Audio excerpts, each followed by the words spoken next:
even though Rockstar removed 188 vehicles recently in Grand Theft Auto Online, throughout the years of playing Grand Theft Auto Online, there are a lot of supercars that I have bought in the game.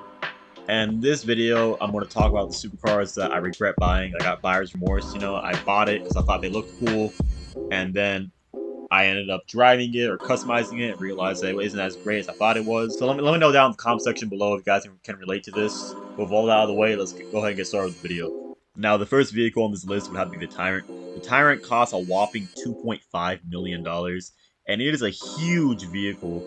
I don't know what Rockstar is thinking when they're designing this. I'm not sure the real life variant of this vehicle is actually that big as this vehicle, but as you can see here as I'm driving by cars, as you can see in comparison, this vehicle is fucking huge. And honestly, I don't see how it would help at all in races. And not only that, the handling is really unresponsive. That could go to the fact that it's a huge vehicle, that the handling isn't that great. It's also really slow. Again, it's a big vehicle, so maybe it's weighed down by how big it is, I guess. And the only good thing about this vehicle is that it looks good. That's about it. And as you can see in this footage, the customizations is very bare bones. There's only about 2 to 4 options for customizations, and the options that are given to you are even that different from the stock variant of this vehicle. The options aren't really that much. It's very minimal if you ask me. And for $2.5 million, you better get a lot of customizations. For $2.5 million for a vehicle, you should get the same amount of customization as the tuner vehicles. But unfortunately, that's not the case for the Tyrant. And yeah, the only thing that really carries this vehicle would be how it looks. Other than that, it's just not. I would only recommend to buy this vehicle if you want to collect supercars. Other than that, I just see no reason to have this vehicle. Or unless you're super rich. But honestly, even then, it's do you really need this vehicle? And for $2.5 million, you would think that you would actually get your money's worth. I can see in this footage right here, as I'm running over the train tracks, the tires are actually clipping through the car. For $2.5 million, are you serious?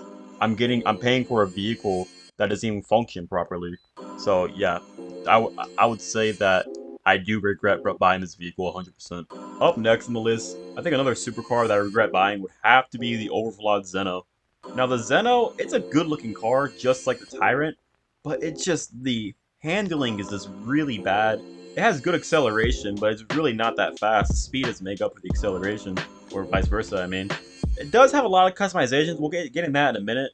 But honestly, it's just not a good car. It's really not. As you can see here, I'm really spinning out pretty bad. The handling isn't that great either. Pretty bad handling, and the braking is alright, but mostly it's not that fast. It just has good acceleration, that's about it. I want to put in this vehicle on the list if it was $1.5 to $1.7 million. That's kind of standard. But $2.8 million for this? Yeah, honestly, I would say save your money for sure.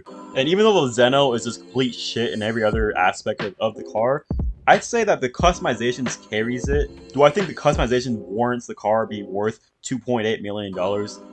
Fuck no. But I would say that the customizations for this vehicle is really good. I wish a lot of other supercars in this game had this amount of customizations. As you can see here, there's quite a lot of liveries, quite a lot of bumper options, side skirts, roof options, hoods, and I kind of wish that a lot of these other supercars had these options, but unfortunately they don't. But other than that, this car really isn't that worth it, and I would say not to buy this if you are trying to save up some money. Another vehicle that I do regret buying would definitely have to be the Pfister 811. And honestly, it's just an ugly fucking car. Look at the back of that car. This car looks like a fucking xenomorph, bro. This is not a fucking good-looking car. This car is only $1.1 million, which is rather on a cheap side for a supercar. And I'm pretty sure this vehicle was actually removed from purchasing in GTA Online. But it's just not a good car. Even if they didn't remove it, I still wouldn't buy it a second time. I bought it just to buy it because I had money like that back then when I did buy this car. But honestly, not only is it just ugly, but it's slow. It has good handling, decent acceleration, I guess, good braking, but it's just fucking slow. You're not gonna win any races with this. You may as well just stick with a Krieger like everybody else is doing. It's just not a good car. It's really not. I wouldn't even bring it to a car show because no amount of customizations, the little that it has, no amount of customizations can make this car look good because it's really not a good looking car. I really do think that looks do matter when it comes to vehicles. Why else would you want to buy a car? Because you think it looks good. That's the first thing you look at when you buy a car, obviously. is if it looks good. And this car just doesn't have the looks. I never see anybody whipping the A11. This is like probably the least popular Pfister in the game, or Porsche in the game. I think people much rather drive the Growler, the Comet S2, even the Comet SR, which is basically just a reskin of the Comet with a little bit more customizations. I don't see anybody driving this car, and for good reason. It's fucking ugly. And like what I was saying about the customization, there's barely any customization. Like, look at the front bumpers, look at the rear bumpers. There's not a lot of customizations. There is an artificial amount of customizations, like abundantly, but it's really not there. It's just, oh, would you like a different color variation of this same customization, which like a carbon variation? It's just not a good customizable car. It's not. You can't really personalize this vehicle like you can with a lot of other vehicles. So I would say not to buy this car, even if it comes in a drip fee, assuming that this vehicle is removed. Just don't buy this car. It's really ugly. It's really slow. It's just not a good car. Honestly, I can't stress enough. It's not a good car. And this vehicle was actually removed from the game, and that will be the Labadati Tigon, or Tigon, however you want to pronounce it. And it has good handling, surprisingly. I think it's supposed to be built after some type of race car, honestly.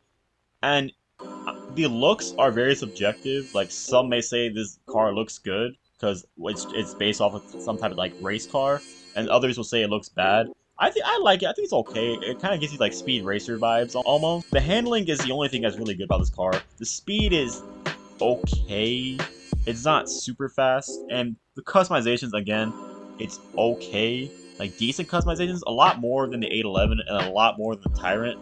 But I wouldn't say to buy this vehicle. Like, even though it was removed from the game, this week, right now, the time recording this video, it is actually available at one of the showrooms, and it costs about $2.3 million. It is on the expensive side, so this vehicle almost didn't make the list just because how good the handling is, and because subjectively I believe it looks decent, it looks good, because for what it's going for, it's supposed to be like a race car type car. But yeah, let's go ahead and move on to the customizations. Now the Tigon has pretty decent customizations. There's not a lot going for it, honestly. I think that it has the most customization when it comes down to the liveries. The liveries has a lot. Look at this, a lot of customizations. But with the bumpers and the spoilers and the exhausts and the side skirts, it's serviceable, I guess, but it's not a lot. I think besides liveries, it has the most customizations. It has probably the spoilers. But yeah, I would say if you want to buy it, buy it. I would say knock yourself out, but at the same time, it's like it did make it on this list, but that's that. It's just really expensive. It's just decent speed. I just don't think it's warrant to be worth as much as it is, honestly. But if you want to buy it, your only chance is to buy it this week at that time recording this video. Other than that, it's removed from the game, so the choice is yours. But honestly, me personally, I don't think I'll buy it a second time. Honestly, I don't think I would. Up next on my list will have to be another vehicle that was removed from the game. That would be the Zarausu. Not sure how to pronounce that. It's worth $1.9 million, and it's just a very painfully average car. It has decent customizations, I guess. I'll get into that in a minute. Decent customizations. As the handling is just like very, you know, average. Like, it's not like when I pay $1.9 million for a car, I'm expecting really good handling when it comes with it. The speed, it's not that fast. But what I'll say about the handling is that the handling is not that great. It's, as you can see, it doesn't take corners that well compared to like the likes of like the Krieger or something like that. The handling is not that great. Like, this looks like it will be like a good vehicle. By the looks of it, it'll be a good vehicle for racing. It is a good looking car. It's a beautiful car, but it's just not a serviceable vehicle for racing or even getting around the map. Honestly, I think it looks good. Like, it's just a painfully average vehicle. I would say that. I do regret buying it because I don't use it. I really don't.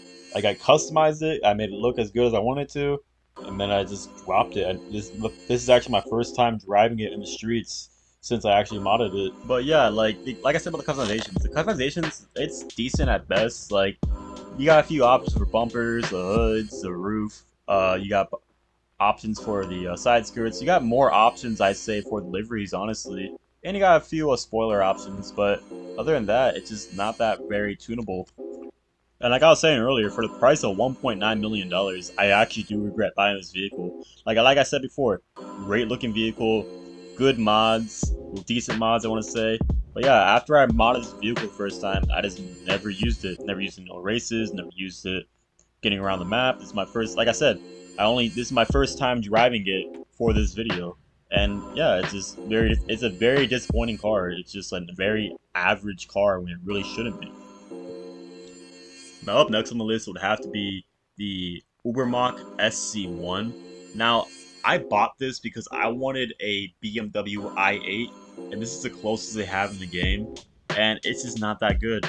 And unfortunately, the only thing that makes it a BMW i8 would be the rear. The rest of it is actually based off of the BMW Mark I homage, and I think it's like a concept car, and it's just not a good looking car. Again, it's an ugly car, much like the 811, and it had potential to be such a beautiful car. It is stuck with the i8 concept. Maybe Rockstar sometime in the future will actually bring in another Ubermacht where they actually make it look like the BMW i8. But as of right now, this is just not a very good car. The braking is really bad, shitty handling too, and like I said, the back is really ugly, and it's a very slow car, and it has very generic mods. Like the mods are not that great for this vehicle. And for $1.6 million, I was expecting a lot more with this vehicle, with performance-wise and modifications, but sadly that's not the case. And honestly, I don't even think it's worth $1.6 million. I say at most, this would be worth $1.3 million, and at the very least, it would be worth like $800,000. It's just not a good looking car. Not good looking, doesn't have any good performance, and not good modifications. Like I was saying about the modifications aren't just there for this vehicle. Like there's no liveries. At the very least, there's no liveries, and the bumper options and the hood options and the rear options, they're just very generic. They're very, oh, it's the same mod except you just get to change the color secondary to carbon, and there's very minimal spoilers as well. It's just there's not a lot of modifications of this vehicle. And like I said, we're gonna spend $1.6 million for this vehicle. You should at least get something out of it when you really can't. And like I said, unless you're like a big BMW fan, this car isn't really worth it. So if it ever does return to GTA Online to be purchased again, I'd say just skip it, honestly. Maybe test drive it, see how you like it, but honestly, just don't get it. The last vehicle on this list would have to be the Coil Cyclone. Now, it is an electric car, so it does have acceleration. It has that going for it, but everything else is just so fucking bad. Like, even the customizations, like yeah, it has good liveries. Obviously, it's gonna have good liveries. Besides maybe the SC1 not having good livery options, but it's just that the bare minimum doesn't even have that. Shit handling. It's not even that fast, even though it has good accelerations. Like it is an electric car, like I said. The braking is pretty bad too. Like, would I recommend this in a race? Maybe if everybody's crashing, if it's like one of those kinds of races, maybe you can use the acceleration to your advantage. Because at the very least, when you do crash this vehicle, it does have good recovery. But other than that, as you can see here, but other than that, like, it's just not a good vehicle, man. Like I said, unless you gotta rely on like other players crashing into corners during races, other than that, I just don't see how this vehicle is serviceable. Now, as we go in Los Santos Customs, as you can see, it has some decent front and rear bumper options. It has a lot of liveries.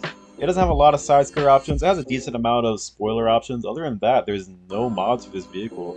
As you can see, I'm doing a quick paint job, whatever. But anyways, ignore that. But anyways, yeah, there's not a lot of options for this vehicle. That's very shitty. And for a car that's $1.8 million, you think there'd be a lot more going for it when there really isn't anything going for this car. So I would say, yeah, this is another car that I regret buying. And that's my list of supercars that I just regret buying. And honestly, if you guys like these cars, more power to you. They're just not my taste, honestly. I know I really dug into these cars, especially I did with the 811. But honestly, if you guys like these cars, you guys like these cars. Everybody has their opinions. And if you guys have a different list of cars you guys regret buying, let me know down in the comment section below. Yeah, but that's pretty much the whole video. So if you guys did go and enjoy this video, like and comment, would appreciate it. Subscribe new to the channel. And yeah, with all that out of the way, I'll see you guys in the next video. Take care, everybody.